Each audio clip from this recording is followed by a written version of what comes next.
What's up, guys? It's Chris back in the house with another video.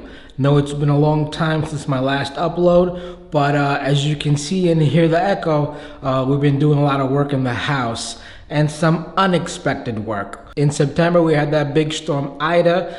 Ida flooded my backyard and the water came into this room. So it came in this area flooded. You can see, you know, all the dirty area over here. I had a mat right here. Water came into the door.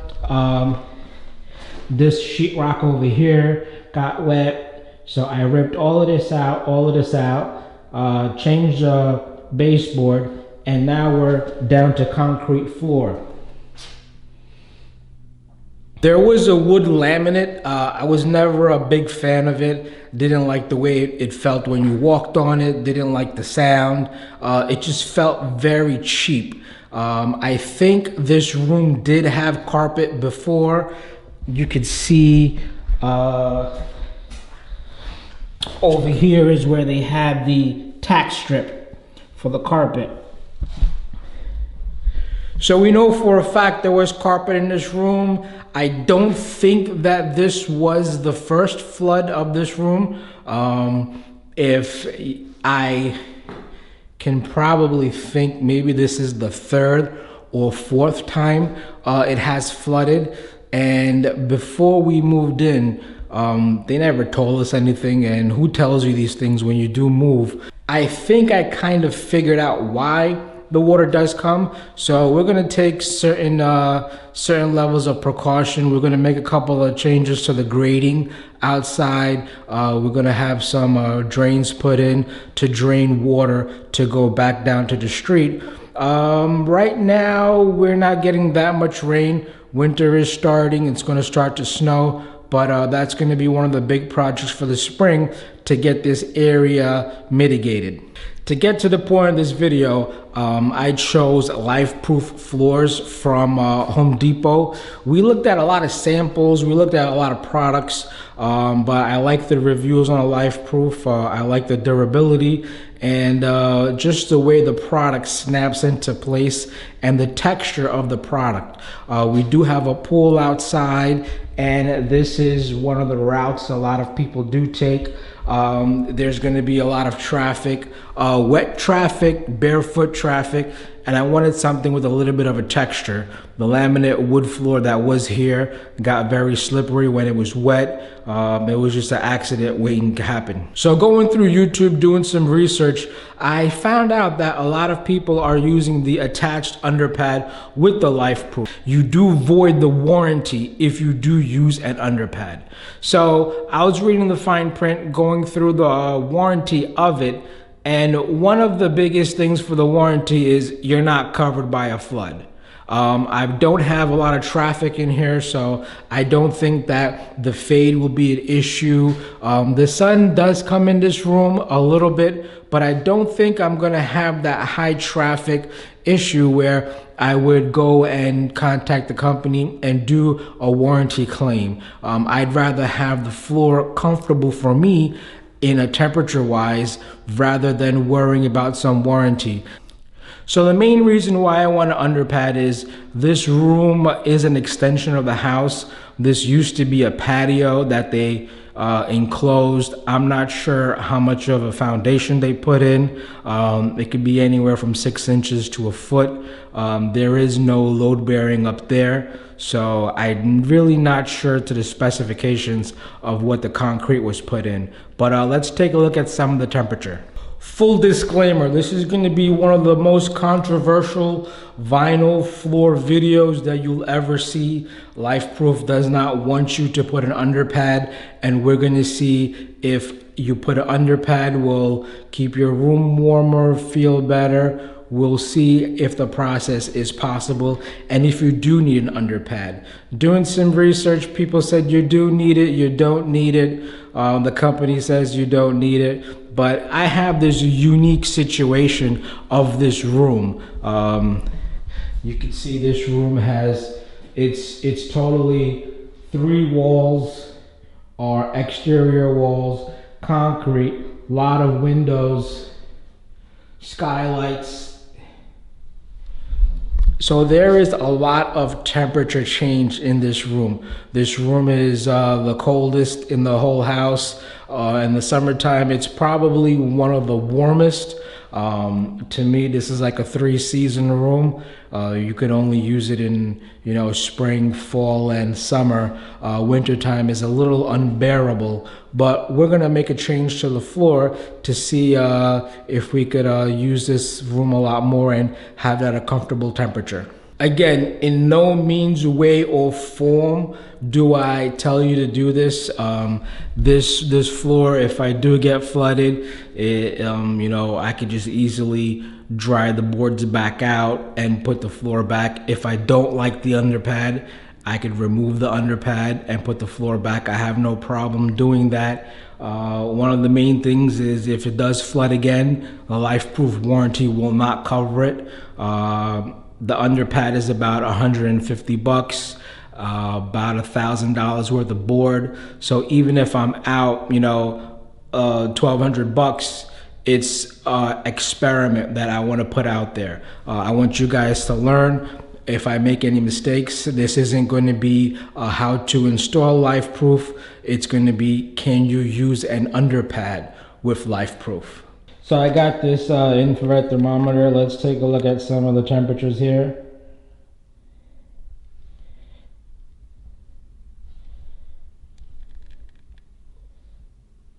We got 62.4.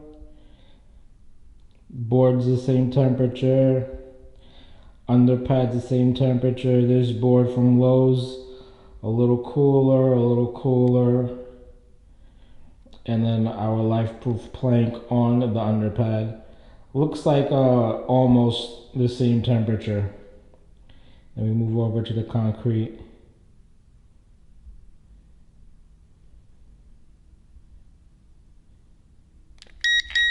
So just by doing this quick test, left this stuff out here for a day, it doesn't look like the underpad does make much of a difference in temperature. I think the underpad said it might be 15% warmer.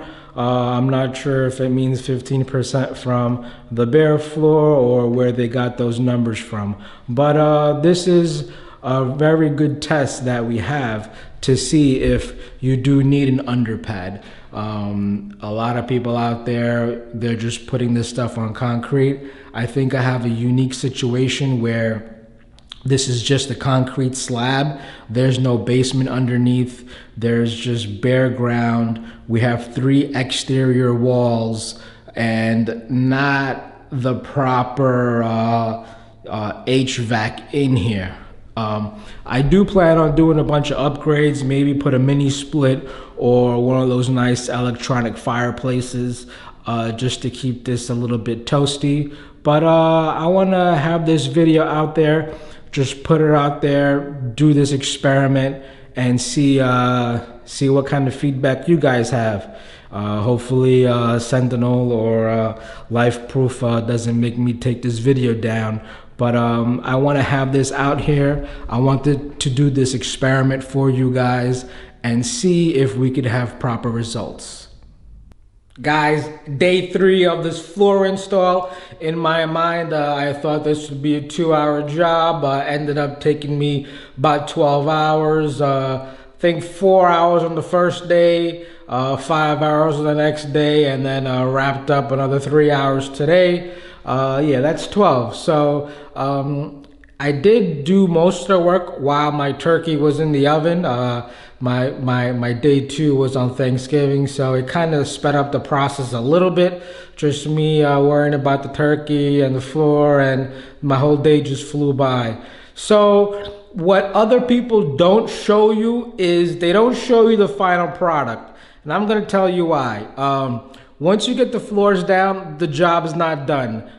You still have a lot of small little cuts, areas with a lot of gap. This is an addition to the house.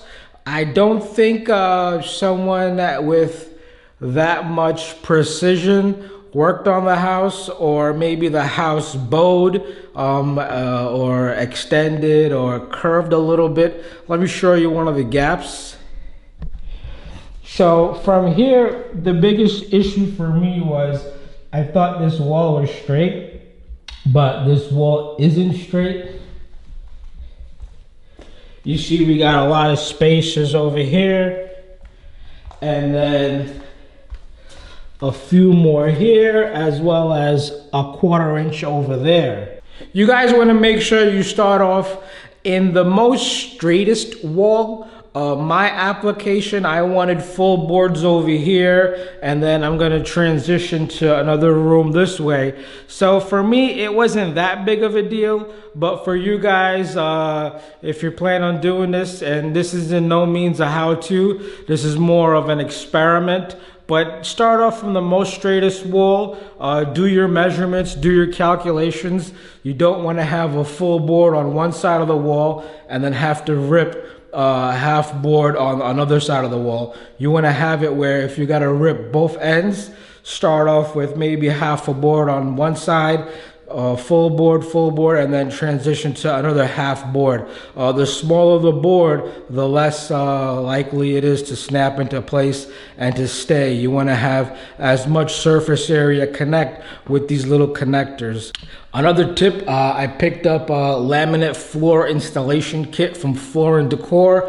I saw the LifeProof version, but the LifeProof comes with like a ball peen type hammer. The Floor and Decor version came with a nice rubber mallet, as well as a pry bar, and this kit right here. So it comes with this Pro pull bar, universal tapping block, wedge spacers, as well as this rubber mallet. You can see it does take a little bit of force over here. I think I missed the board and slipped. So you guys want to make sure and be very careful. These spacers in the beginning, it's a little bit cumbersome because the board's moving, the spacers are moving, but once you get a few boards locked in, they stay in place and they give you a nice even gap. So this was my starting roll. My main focal point of this room. So as we're looking out to the room and to the view over here of the pool, I think I want to have maybe a TV or a media center on this side. So a lot of the focus would be on this side of the room, and then on this one I have some showcases for some spirits, as well as this is where I sit right now in my work from home. But this is all subject to change. So as you see, this gap I don't mind that much because I will be transitioning to full boards over here and then to the rest of the room. So in the house right now, you see as per my Nest, it's 72. Let's go ahead and take some temperature readings throughout the floor. So let's see, on this carpet right here, we have a 66.5. On this laminate, goes down. This is just the underpad on concrete, and then we move to the LifeProof tile. There wasn't that much of a difference. Let's re-engage here, and then let's keep walking towards the outside wall. You can see it's dropping, dropping, dropping.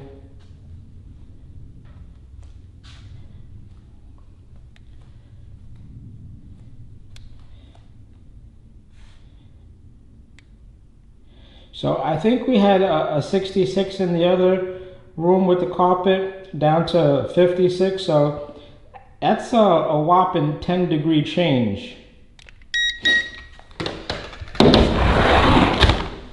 And now let's go outside. So we got 45 over here.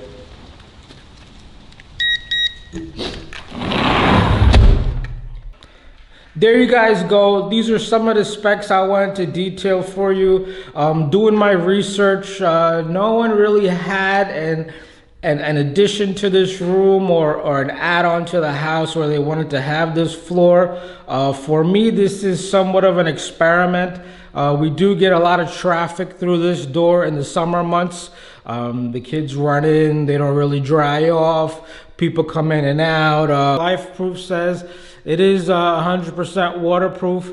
My main thing is I just want it to be enough waterproof to give me enough time. Let's say, you know, maybe once an hour during a pool party, come in, wipe the floor down. I do have laminate wood in the kitchen. I think they installed that over hardwood, but that was something done maybe by the previous owner. But when people come from the pool to the deck to the kitchen, they still get water in the kitchen floor, and the kitchen floor gets super slippery. Like, you know, if one day someone's not paying attention, or they probably had one or too many tequila shots, you know, you'd go straight down that floor. So it's one thing where it's a little bit of a liability having that type of floor in the kitchen. The kitchen does see a lot of splashes from outside, as well as, you know, some overspray from the sink. So that's one thing in the near future I do plan on changing that floor. Not sure if I want to do porcelain tile. I did that in my last house. I really love the texture of that. But we might do another version of this floor, or rip it up and see what kind of hardwood floor is left under there. But my next project to continue from this room is I'll finish up the shoe molding, or the quarter round. I'll take a couple of measurements. I'll see what fits in all the areas, as well as figure out what to do with this gap. Maybe just rip one board, just enough to cover that. But like I said, this is no means or ways a how-to. This is just an experiment with some data. Take this data and you can apply it to your house, to your needs. Again, the main thing is LifeProof doesn't cover floods. And that's the only reason why I think I might need to do a warranty claim. So I didn't buy this product for the lifetime guarantee. I bought this product for its qualities, and I did the Underpad just to see if it would improve the temperature or make any change, or, you know, have any additional effect. But one the thing that I do recommend you guys don't do, Floor and Decor does have a quiet version. It's the green foam. Don't do the green foam. The green foam is very soft and spongy. It's not as thin or firm as this padding is, and you'll have way hard of a time to get all your pieces to snap in and stay snapped in. This Underpad, from the pictures, it looks thick, but it's really not that thick. It's just a little bit to, you know, give you a little bit of a cushioning, a little bit more of a thermal barrier. But, you know, like I said, you see the results here. I don't think it makes that much of a difference. Do I recommend it? It's all up to your application. Would I do it again? Probably not. Just because you saw the degree variance. It wasn't that much of a change. It doesn't add any sound characteristics where you drop anything, or if you're walking on it, you might hear anything. But in the next room, since I did do the Underpad here, I wouldn't want any deviation in level. So I will do the Underpad. If I do another room, I probably won't. I hope this video helped you guys make your decision. I wish someone else did this before, and like I said, by no way, shape, or form is this a how-to. This is just an experiment with the data. If you're here for the first time and you like these kinds of videos, please give me a thumbs up. You want to see more, hit that subscribe button. And if you don't, you know, thanks for watching. Have a great day.